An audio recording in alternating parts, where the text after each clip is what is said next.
আগস্টের রক্তের সাথে যারা বেইমানি করবে, ইতিহাস তাদের ক্ষমা করবে না বলে মন্তব্য করেছেন জামায়াতের আমির ডাক্তার শফিকুর রহমান। তিনি বলেছেন, ভোটে জিতলে নাহিদ ইসলামকে মন্ত্রী করা হবে। ঢাকা ১১ আসনের জাতীয় নাগরিক পার্টি এনসিপির আহ্বায়ক নাহিদ ইসলামের নির্বাচনী জনসভায় প্রধান অতিথির বক্তব্যে তিনি এসব কথা বলেন। হাসিবুল ইসলাম শান্তর প্রতিবেদন। ঢাকা ১১ আসনের রামপুরা বাড্ডা এলাকায় অনুষ্ঠিত নির্বাচনী জনসভায় ১১ দলীয় জোটের শীর্ষ নেতারা বক্তব্য রাখেন।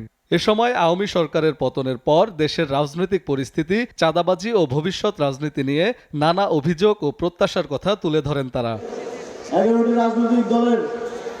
গণ অভ্যুত্থানের প্রেক্ষাপট তুলে ধরে নেতারা বলেন, এক দফা আন্দোলনের ডাকেই শিক্ষার্থীরা রাজপথে নেমে আসে এবং স্বৈরাচারী শাসনের পতন নিশ্চিত করে।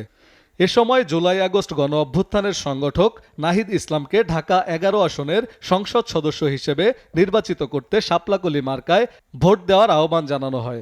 জুলাই বিপ্লবের মধ্য দিয়ে সেই স্বৈরাচারের পতন ঘটে নতুন এক বাংলার স্বাধীনতার সূর্য উদিত হয়েছে। আজকে আপনি গুপ্ত সত্যের কথা বলে তাদেরকে অপমানিত করছেন। নিজের নির্বাচনী এলাকার দীর্ঘদিনের অবহেলার কথা তুলে ধরে এনসিপির আহ্বায়ক নাহিদ ইসলাম বলেন, রামপুরা বাড্ডার মানুষ আন্দোলনের মাধ্যমেই ফ্যাসিস্টদের পিছু হটাতে বাধ্য করেছে। কিন্তু জুলাই গণ অভ্যুত্থানে এই বাড্ডা রামপুরা হয়ে উঠেছিল আন্দোলন এবং প্রতিরোধের অন্যতম হটস্পট। প্রধান অতিথির বক্তব্যে জামায়াত ইসলামের আমির ডাক্তার শফিকুর রহমান বলেন, দেশের উন্নয়ন কেউ ঠেকাতে পারবে না। অতীতের নেতৃত্বের মধ্যে সততার অভাব ছিল।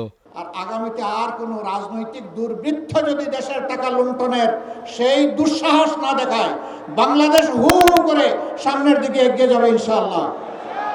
এই জাতির ভাগ্য বদলের জন্য 5টি বছর আমরা মনে করি যথেষ্ট। নাহিদ ইসলামকে ভোট দেওয়ার আহ্বান জানান বক্তারা। বাড্ডার ডিআইটি প্রজেক্ট খেলার মাঠ থেকে হাসিবুল ইসলাম শান্ত, SA টিভি, ঢাকা।